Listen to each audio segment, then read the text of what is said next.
Exclusive interview with the Harvard Internal Medicine Residency Program Director. I would like to start by asking you about the factors that you would consider in an IM applicant. What do you look for in an internal medicine applicant when reviewing these thousands of applications you receive each year?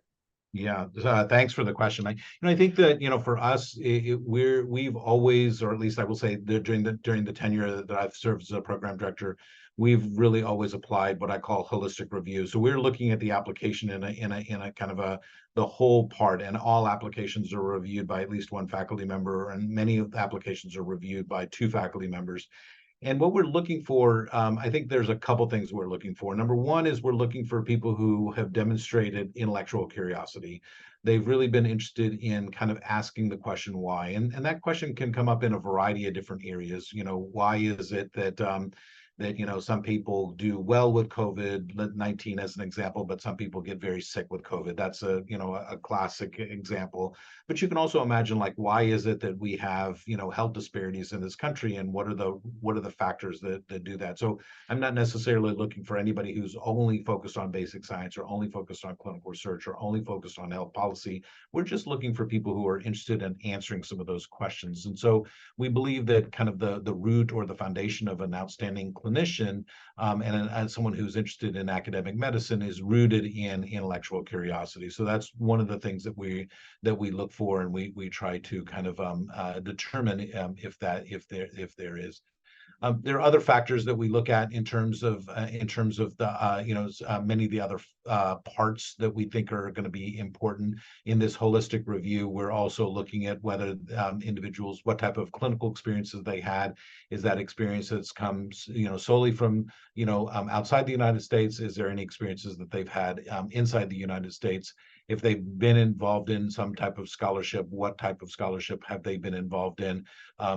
Those are the kind of things. And then we're also looking for evidence of individuals who've also given back to their community and have focused on trying to kind of continue to help support their communities in a variety of ways. There isn't one single factor. I guess the thing I should say is that there's over the years, which I think is a good thing, there's been fewer and fewer, let's say, numerical metrics. We can argue and debate whether having a step one score that's scored or not scored is a good thing or a bad thing. There's arguments to be made for both of those things. I would just say that my own experience is that many of these type of numerical markers aren't perfect indicators of like long-term success in our field. And so what we're really looking for are kind of things that will help us try to determine how they'll do that. So that's where the holistic review comes in. And so we try to devalue a lot of the aspects of the numerical parts. We don't use any cutoffs to try to assess those types of things, but rather look at all of the applications in a holistic way. And that actually makes it way more difficult. It would be much easier to, go through the thousands of applications if we have a number. We're relying on more holistic metrics, which are the actual factors that reflect somebody's success, it becomes much harder. And one of the factors of, that applicants come with when you're reviewing applications is whether they graduated from the US versus international medical graduates. I know that Harvard is a very, very competitive program, but so a lot of my followers will be asking me these questions to ask you that specifically. Do you consider international medical graduates at the Harvard IM program? Yes, we do. We receive a number of applications, and we've had international medical graduates in our program. To me, I guess I would just say that the numbers are helpful if there was a metric that would determine long-term success, in medicine. I want to be clear about a couple things. So, the program that I steward is a program that has a commitment to making leaders in medicine, and these are leaders in academic medicine. So what we're looking for, if someone wants to come and get trained, and let's say they're interested in, after internal medicine, they want to be a gastroenterologist, and their desire is largely to be a community gastroenterologist who is very interested in, taking care of patients, morning, noon, and night, and being able to do that. I think that's a wonderful career. I will just say that my program is probably less well equipped to be able to train those individuals, simply because the resources that we have are largely focused on trying to identify people who are interested in in gastroenterology, but are going to use a substantial part of their career in really looking at academic gastroenterology, trying to answer some unanswered questions, whether that range from basic science or translational science or clinical science or even policy. We know that, there's lots of great drugs, as an example for policy, we know there's lots of great drugs that will control autoinflammatory diseases of the bowel, such as inflammatory bowel disease and Crohn's disease, yet those drugs are extremely expensive. And so what is the data to actually support, governmental interventions to make those costs actually lower? And so there's data that helps support those types of things. How many dollars can you save by investing in money and preventative care versus having patients come in with late stage disease? And so that type of modeling is something that we do here at the hospital, and being able to train the next generation of individuals to ask those important questions, I think, becomes important. So for us, getting back to your original question, so if someone is interested in that type of career, is interested in doing that type of academic type of work, I think we're an outstanding program to be able to train those individuals. And so what we're looking for largely is individuals who have an exceptional promise in that particular area. And so we look broadly in terms of individuals who are going to want to do that type of work, and they can be coming from U.S. based graduates versus international graduates. We know that the international graduates, if you were to say, like, what is the phenotype of the international graduates that come to, let's say, the Mass General program, that's the one I know the most familiar. You've said Harvard a couple of times. I just want to focus that I know mostly about the MGH Department of Medicine group. They've oftentimes been people who've done, I would say, exceptional research or world-class research that is really kind of like, for the scientists who are part of our residency team, have found that work to be exceptional. And at the same time, they've convinced my clinical team that they are really people who are passionate about doing clinical work as well. And so it's oftentimes that combination that is the phenotype of those international medical graduates who end up coming into our program.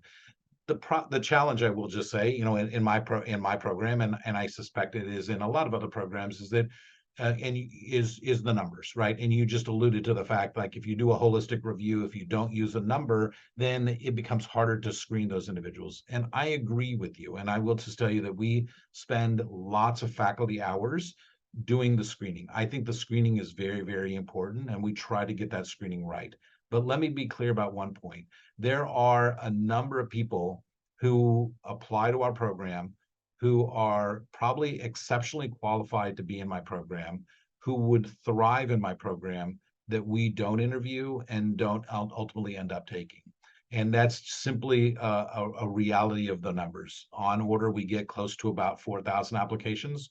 We have, close to 56 categorical spots in our program, not counting some of the other programs that we have that make up our intern class.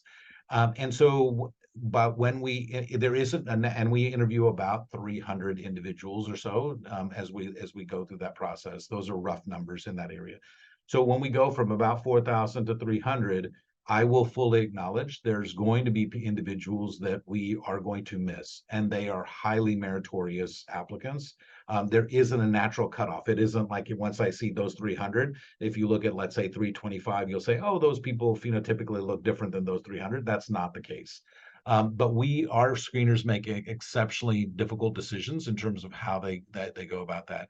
I do also want to say that I think there's many programs out there, not just my program, that can provide exceptional training, in these areas. And so one of the benefits, or maybe one of the requirements of going through this process, is to apply to a number of different programs and ensure that you're going to be there.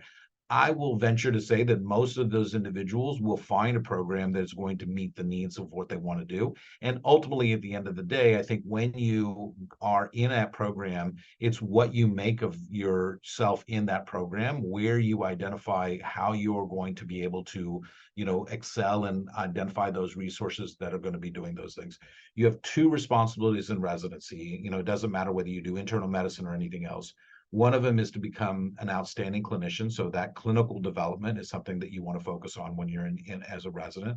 And number two is your career development. And the career development comes from the collection of faculty that are there. And as you use your clinical experiences to really start to hone in on what you want to do and where your impact is going to be in your field of choice, then using the faculty to say, like, how do I get there? I really want to figure out what that question is going to be. I really want to solve, how to determine who is going to be very sick when they get influenza.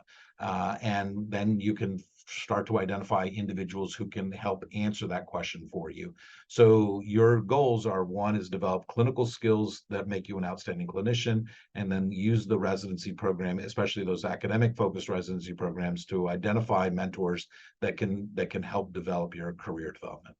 You brought up a very amazing point about the fit, and me as an international medical graduate coming from Syria, I did not understand really the idea of fit until I, did my researches and applying to residency.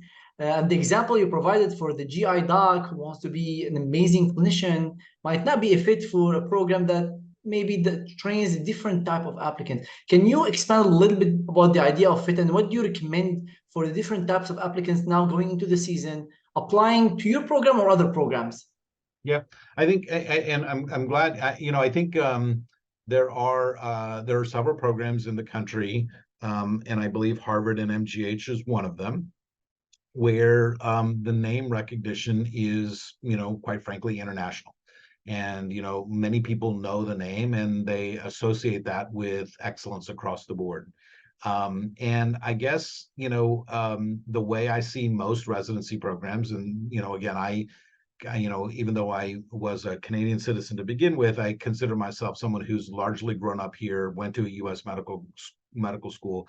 And even when I went through this whole process, I didn't fully appreciate kind of the world of graduate medical education until I spent a lot more time kind of on the faculty side thinking about those things.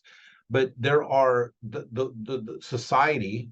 Our society needs essentially two types of doctors. The majority of the doctors that we need are those community doctors. Those are the individuals where our society really is looking for individuals to be able to provide direct care, whether that be in a kind of what I would call frontline generalist approach, which is general pediatrics, internal medicine, some OBGYN, family medicine, those types of things.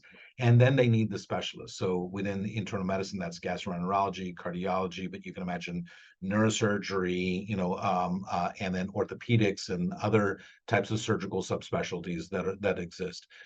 Those individuals are going to be the individuals that all of those individuals will play in a very important role in the community. And those people can live very full and fulfilling lives being a community doctor. You can still be associated with an academic medical center, but your large focus is the clinical footprint, and oftentimes you're working in the community that you're serving. Then a smaller portion of physicians that are still required in this country are those that are in the academic medical centers. And the academic medical centers, and this is maybe a bit philosophical, but I'll venture to say I think that the social contract that we have with academic medical centers is that medical centers are there to take care of some of the most complex patients, those that exceed the capacity of what we can do in the community. And their job is also to develop new ways of treating diseases that are desperately needed to answer the questions of today. They're invested not only in research to be able to improve the health and the care that we provide our citizens, but they're also partly responsible for some of the education and moving some of those things forward. And that education can come through graduate medical education. It can come through research, through health policy, and a variety of different outlets. And so academic medical centers exist because society says this is what you need to be able to do and do that. So for them to continue to propagate, they're going to look for individuals who see themselves wanting to do that and wanting to continue to move forward in that area. And I'll just be very kind of, practical. If you want to be a private practice doctor, whatever field you might be, chances are your income potential is going to be higher if you're working in the community. The academics has different requirements. You have, a lot of teaching requirements. You have a lot of research requirements. You have some clinical care requirements as well. But oftentimes the mission there is really about kind of what I call the future, which is really research and education, as mixed with clinical care, which is kind of part of the present. And therefore, there's going to be different kind of spheres. And for those who listen to this podcast, I think it's an opportunity to kind of stop and reflect and ask, where do I find my professional fulfillment? If what really gets me up every day is taking care of patients and really kind of meeting the needs of the community that I serve in, that may be in a community program. And there's a lot of great programs. Those programs may not have the names that you and that are readily recognizable, let's say outside of the United States, but they're outstanding programs to train individuals. But if you say, like, I won't be satisfied until I have an impact, and that impact is going to be through scholarship, or that impact is going to be through kind of teaching the next generation and becoming a professional, like educator in the graduate medical education space, then I think academic medicine becomes important. And that's when oftentimes you'll see a lot of the programs that you will have international recognition, simply because that's where a lot of those academic medical centers come from. I hope that's helpful in terms of kind of distinguishing those two areas. It's very insightful to kind of show the difference between the two. And when I advise students, they ask me, what do I need to do to match into residency in the US? And the first question I actually ask them is, what do you want to do after you finish your residency? Because the advice that I will give someone who wants to match into, top tier program, going to do top tier research and education is totally different than someone who wants to be an amazing surgeon, an amazing clinician, but doesn't care about these things. So that I love the advice that you gave people, that you to sit and reflect on what you want to do in your future, because that will determine the path that you will pursue to match into residency in the US, especially for international medical graduates. So thank you so much for clarifying that point. Now I'm gonna go through quick points that are parts of the application that people want to know about. What do you look for in the personal statement / ERAS application? Yeah, personal statement's great. I think a couple things. One is, telling us a little bit about why you're interested in that field of medicine, what drove you to that, whether it was a patient experience, whether it was your own personal experience, either through you directly or through your family. If you want to share those things, those are great places to do that. I think, and just yet again, I think addressing those things about intellectual curiosity, driving the passion, what really gets you excited about this particular field. We want to be excited after we read your personal statement, so it should feel exciting. If there's specific things about your own journey that that need to be addressed, I think there's sometimes two schools of thought. One is, if I ignore it, they won't pay attention to it. I think that's probably the wrong approach to do, or just address it right up front. So as an example, if if there's a reason why, maybe let's say a STEP score needs to be addressed because there was you failed it once and then you want to talk about it again, I wouldn't pretend that it didn't exist. I would use that space to actually address it directly, because if you don't address it, then the person who's reviewing your application gets to decide why that happened, and their imagination may be very vivid and may be completely false. But you should drive that narrative in terms of it. So it is also an opportunity if there's a gap because you had to care for, let's say, a family member, or you had to work because financial realities required you to work, or you decided on medicine a little bit later. Tell us about that. I mean, we are all humans. We want to hear your story in that part. I would also give an advice that you should write it, and then you should give it to someone, two people, one person who might be in medicine, so they can kind of take a look at it for some of the technical aspects and kind of those things, but also give it to somebody else who's not necessarily in there, and they should be able to read it and see you in there. Right? If they see, oh, this could be you, this could be your roommate, this could be your neighbor, this could be your dog. Like, if they can't really see you as a person in this because it's filled with generalities and those types of things, then it's not going to be a strong enough personal statement. Really, really great points.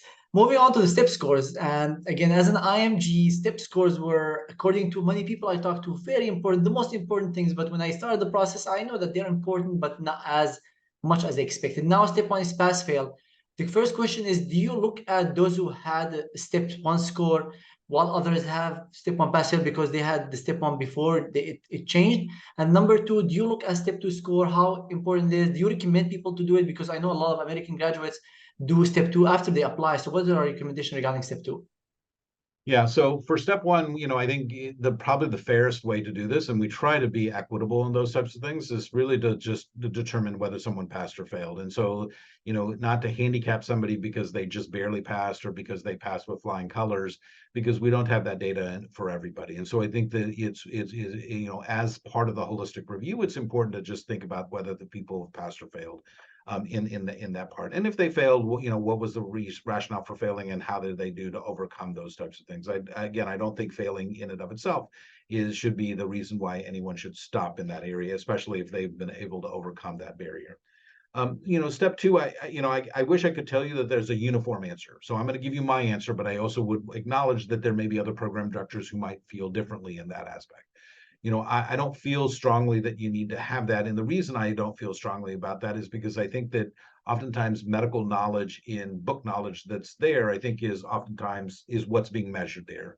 And again, it is part of how you evaluate the application. It's a data point that we use. I just don't think it's sufficient in terms of telling us whether it's a strong predictor of how you're going to perform in there.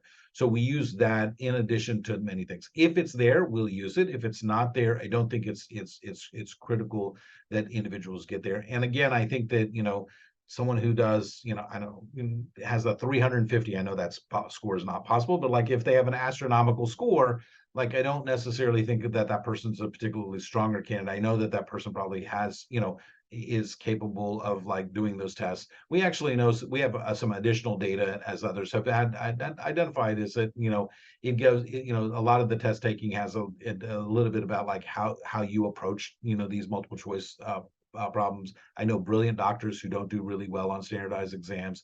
I know middling doctors who do great on these exams. So again, there's not a really strong correlation in that. There are some data that suggest that it also does correlate with socioeconomic status. So there's a lot of UWorld, there's a lot of other types of databases and question banks and other things that people can use for cost that does measurably improve their scores. And so if you have money and you have capacity, you have the ability to then actually pay for those things, and that your score can go up. So we know that people who don't have the capacity to do that and can't afford those things, their scores can be a little bit lower. And so again, that's why we've tried to devalue those scores, because again, we don't need those markers. There's other ways by which we can determine those things, and we don't necessarily think that that's a relevant area for us to be able to make some of those choices. In fact, quite frankly, we're looking for a diversity of physicians who can be joining us, and really looking for individuals who really match the types of patients that we're taking care of. And so, that's the part that we feel particularly important in that. So STEP scores, I will say, in my mind, don't really equate. There are other programs, and again, we talked about this, but like, there's a lot of faculty time that goes into it. In medical schools, I should just acknowledge, like in undergraduate medical schools, majority of medical schools look at your GPA, look at your MCAT as U.S. medical graduates, and then decide like whether they're even going to look at any other parts of your application. I would say that we've largely moved away from that, but that has required a major investment in faculty time to do that. If we were to use cutoffs like you just described, we could reduce that amount of hours. And I'm happy to use those numbers, provided that someone can show me evidence that a number faithfully predicts the future success of that person, not just in residency, but in our profession. If they can come up with a test that has a quantifiable score that can do that, I will use it, but there has to be data behind that. And right now, to that day, I do not believe that test exists, and I am skeptical that that test will ever exist. Yeah, I totally agree with you. That's 100% accurate. There's no specific research study that shows that if you're higher score, you're more likely to succeed in residency. And frankly, myself, I scored really high on both step 1 and step 2 CK. And to be honest with you, I rarely use this knowledge that I learned in these exams in my everyday life in residency as a surgical resident. Probably more as an internal medicine resident, but still I feel it's very unfair. Like I was very believer in the scores, but once I started residency, I feel that these are not reflective of the characteristics that I need my resident, if I'm a faculty, my resident to have. Another factor, that we talked about is research, especially Harvard, prestigious program, the MGH program wants leaders of the field. And research is one of the factors that we can decide if someone will be a leader in that field.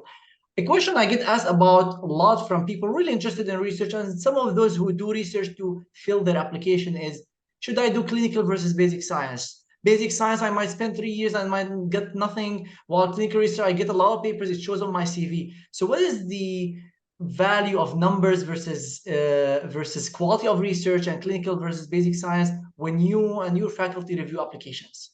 Yeah, it's a great question. And I think embedded in that, Malki, I think there's a couple things. One is, what drives some of that question is, is quantity as important as quality? So I'll frame that as part of the question. And then the second one, I just think it is also important to kind of state is that, it's assuming that access to a good basic science lab is equal to the access to doing a good clinical research project. And I would just simply say for many people, they don't have the luxury of like saying, I have 10 job offers in front of me. I have 5 that are from a clinical field and 5 from a basic science field. And now I need to choose. Oftentimes, many people who are seeking these opportunities, and including many international medical graduates, are really looking for any kind of like port to be able to kind of dock into. And that may be in the basic science area, that may be in the clinical research area. And then they may be largely they have to be opportunistic of what are the opportunities that come to them. So I recognize all of those challenges in terms of thinking about those things. I guess what I see, first of all, let me talk about the quantity part. I think the quantity part isn't as important to me, although to be fair, again, I want to qualify that. I'm someone who grew up in science, and so I can judge, a portfolio of research, and my team can judge a portfolio of research relatively well. So if there's a bunch of papers that don't have a lot of impact, we recognize that versus someone who might have one paper, but we know that that is actually a fairly impactful paper. We also recognize team science, that you don't have to be the first author, but if you are part of a group that did a lot of impactful work, we reckon, and you can describe what your contributions are, we recognize that that's actually equally important to someone who might have a first authored paper, in a smaller group with has smaller types of aspects. There are other programs that may focus more on the quantity as opposed to the quality. I can't speak for those things, but I will just say that I think that there is a law of diminishing returns. I think, having a few papers is really great. I think when you have 20 or 30 papers, then there's some concern, that the quantity may be the driving factor as opposed to the quality of those papers. For those who are focused on basic science research or research projects that may not be fully to completion, we've been largely talking about peer-reviewed publications.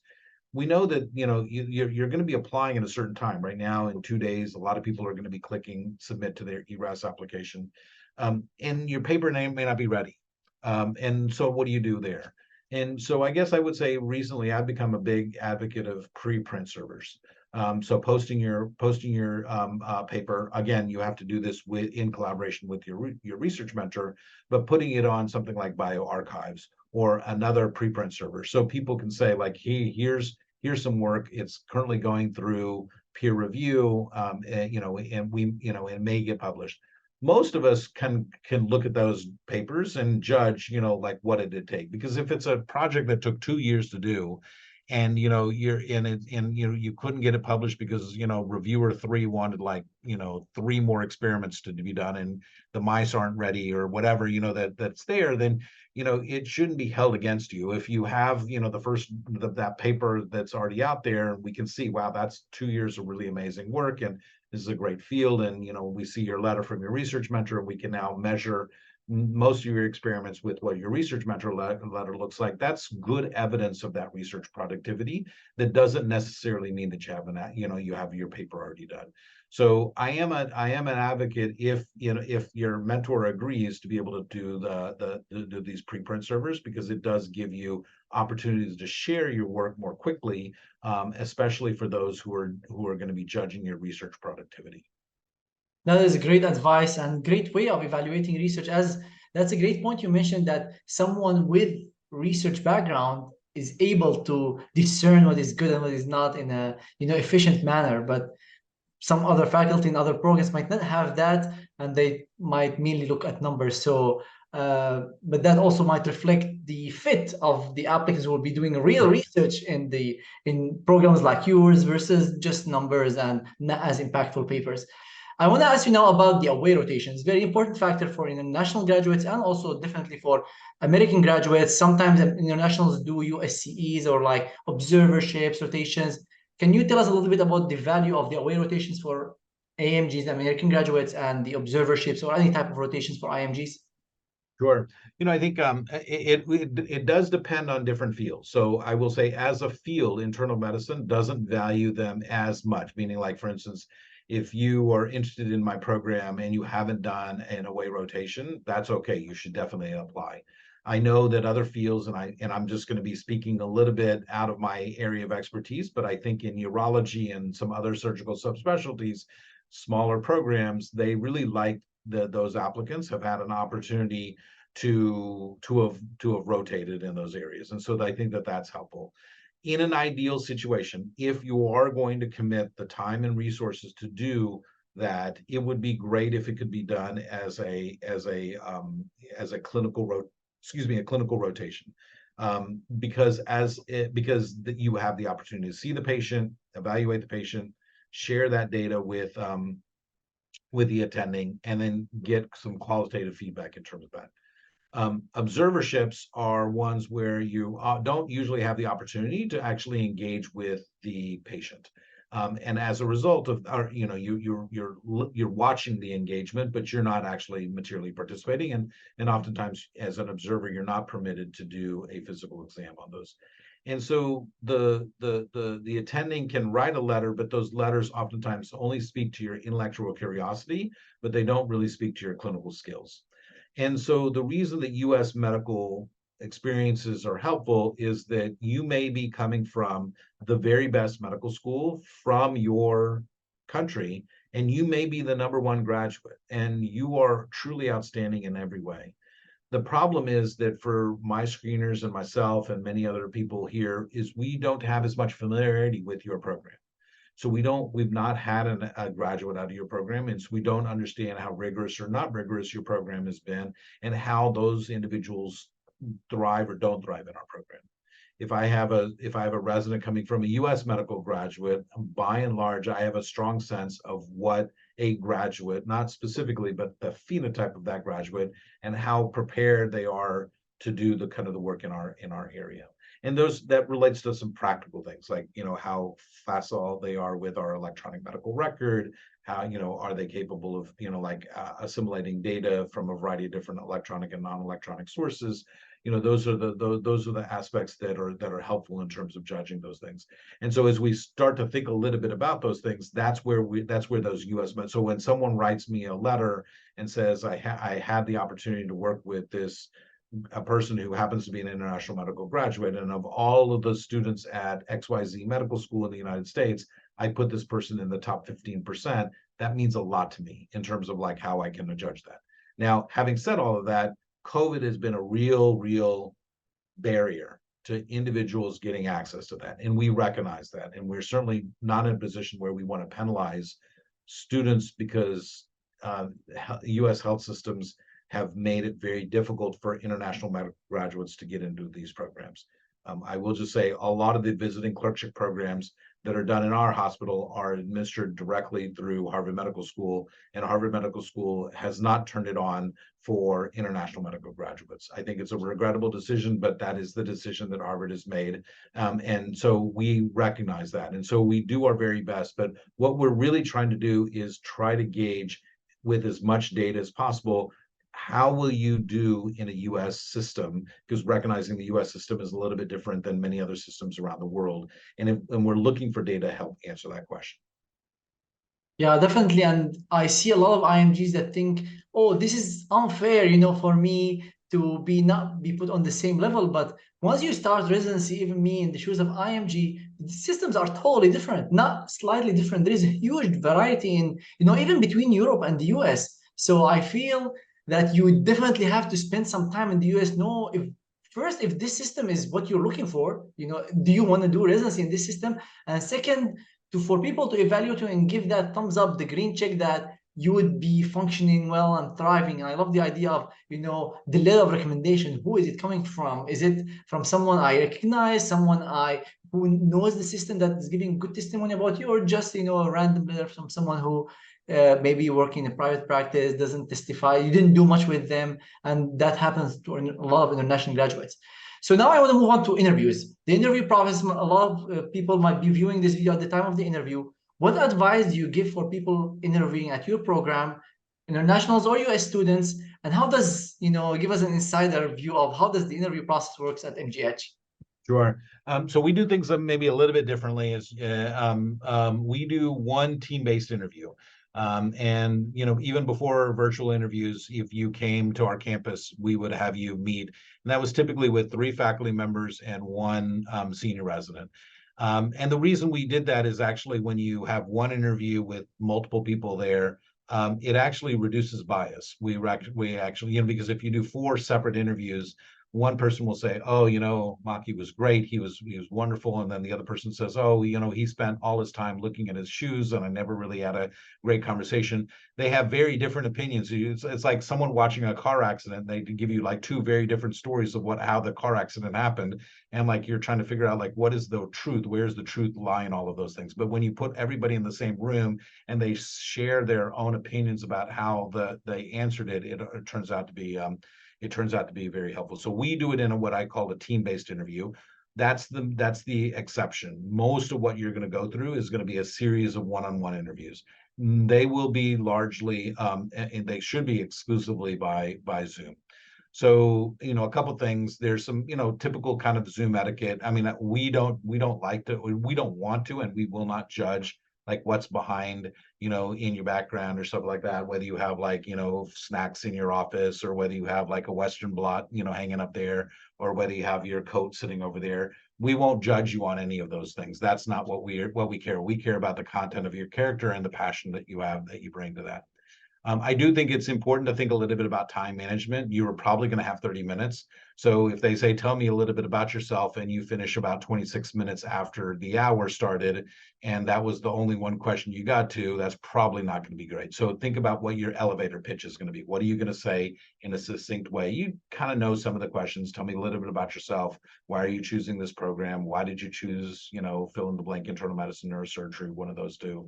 What are you looking for in a residency program? Like, you should be ready to have those, and you should be ready to kind of, and shouldn't come off as rehearsed, but it should really come off as kind of pretty succinct and to the point in terms of that. You will always have an opportunity to ask questions. Do not give up on that opportunity to ask questions. And if you can make the question more specific to the institution, i.e. do a little bit of homework on that program, think a little bit about what they're offering, think about what are the questions that you want to ask. It's very helpful to be able to do that. And it shows interest in that program, that you're interested in that area. And so I think that those are the kind of things that I think a little bit about as you go through the interview process. Great advice. A lot of people ask me, once you interview, some people say it's a fair game, it's all about the interview, and some people say it's now both a combination of your performance and your application. Where does MGH stand in that, equation? Yeah, it's a good point. I think we stand more along the lines as it's another data point in a holistic review. Your application oftentimes reflects what you've been doing over the course of 4 and sometimes longer than 4 years. And for you to then be suddenly defined, in the majority of the way by how you behaved for 30 minutes, I think can be sometimes somewhat prejudicial in terms of how you do that. Now, at the same time, if you say something that, something that's very provocative or controversial or something like that, you can easily get into trouble. In good conscience, I can't take care of women because of X, Y, and Z. Like, those things are going to be really things that are going to get you in a lot of trouble. And if that's how you believe, you're going to have a tough time, finding a suitable program here, right? So most people don't make that mistake. So what, the question largely comes up is like, are you someone who they can feel like that they can have a good rapport with, a connection?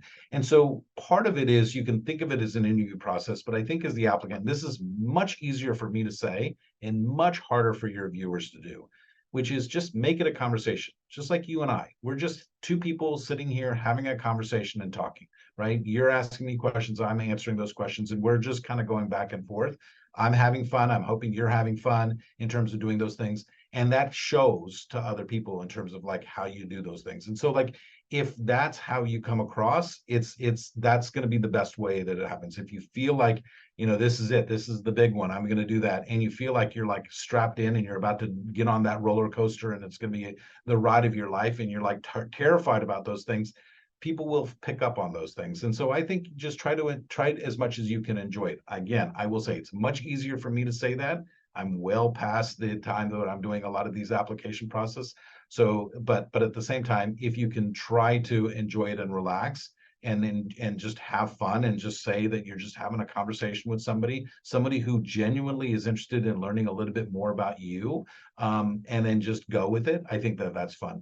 Careful with humor. Humor can go a little bit different ways. I'm not a big fan of humor. I think you can always make some comments that are some mildly funny, but at the same time, like, if you make, sometimes humor can be at the expense of one or a group of people, and that's sometimes a very kind of dicey thing to do. If you want to make, I sometimes make fun of myself because that's the easiest target. And so that may be one area if you really wanted to try to inject humor, but that's, it's really just a matter of just being a little bit careful with that part of the application, that part of the interview. For me, myself, I'm definitely having fun during this interview. So that's why before I end this interview, I have one question for you that I would like to get your, insight on, especially that MGH is one of the leaders in the GME across the country.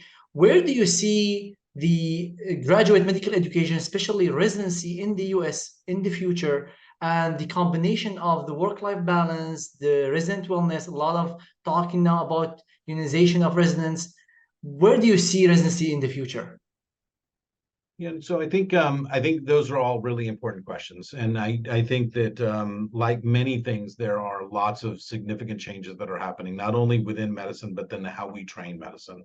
I'll be the first to say that the way I trained in medicine wasn't the ideal. So you'll hear people of my generation say, "Well, back in the good old days, da da da da." Well, back in the good old days, we worked way too hard, and personally, I had two of my colleagues, that not at Mass General but through my entire training, that I lost to fatigue while they were driving, and so they lost their lives as a result of that. That's not okay. The way we were training when we were probably not safe to take care of patients, that's not okay. The amount of things that we did to delay what we did at home and gave everything at work, and creating a fair amount of unbalance in that area, probably isn't the smartest way to do that. So there's, for a lot of reasons, I think the way things have evolved are things that are actually better. And I'm a big proponent of that. Do we have it perfect? I don't think we have it perfect. Do I think that, in a model where our healthcare is driven largely by volume, how we actually carve out enough time to do quality education, I think that's a perennial challenge that we deal with. How we take someone who is both learning and doing at the same time and manage that challenge, not only with our other healthcare professionals, such as nurses and other allies that are helpful in terms of driving care, but how do we do that in that environment? I think that's a really challenging thing that we do. How do we incorporate technology into this, where we have more residents spending more time behind a screen as opposed to at the bedside? Those are real challenges that we have to deal with. And so there's really, I think there's lots of important questions that the GME space needs to be working on. I haven't even touched on the other half, which has to do with artificial intelligence and how we can use better computer systems to actually help us, as opposed to kind of force us to do the things that we want to do. But at the end of the day, I think it's really important to remember that what we do as physicians is the privilege to take care of patients. To me, that's the sacred promise. The society has endowed upon us the charge to take care of its sick.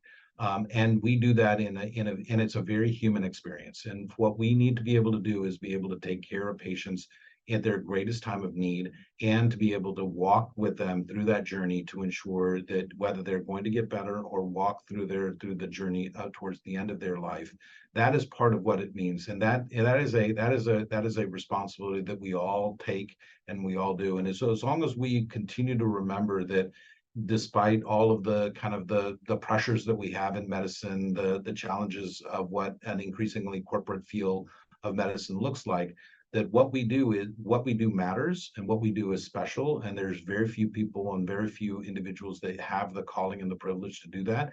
As long as we remember those things, I think that the future for graduate medical education and the future of medicine in this country and beyond is exceptionally bright. Thank you so much, Dr. Vias, for this extremely insightful, interview, and that was a perfect ending for this discussion. I really appreciate your time. If you would like to add anything, feel free. So I really appreciate you being here. Well, I wanted to, first of all, thank you for the invitation. This is wonderful, and a great opportunity, I think, to share with the many people that you touch, and I think you do an incredible job in terms of educating a large community. So I appreciate the opportunity to do this. And I will just say that I think there's always road bumps in everybody's journey, but in our profession, what I have learned over and over again, that persistence does pay off. And if you're committed to your passions and you remain persistent, good things will happen. Thank you so much, Dr. Vias, for your time and this extremely insightful interview. It was a pleasure and an honor to have you on my channel. For our viewers, if you need help with your personal statement or ERAS application or interview preparation, make sure to check out the Match Guy services that are individualized to help you ace your match. We have top-notch advisors from different specialties who are dedicated to making your dreams come true. And you can find the link for all our services in the description below. And I'll also leave the link for all our free resources from blogs and videos in the description. Before you go, make sure to watch the interview I recorded with the Cleveland Clinic Internal Medicine Residency Program Director, and you can watch it by clicking on the link here. Thank you everyone so much for watching, and good luck on your match.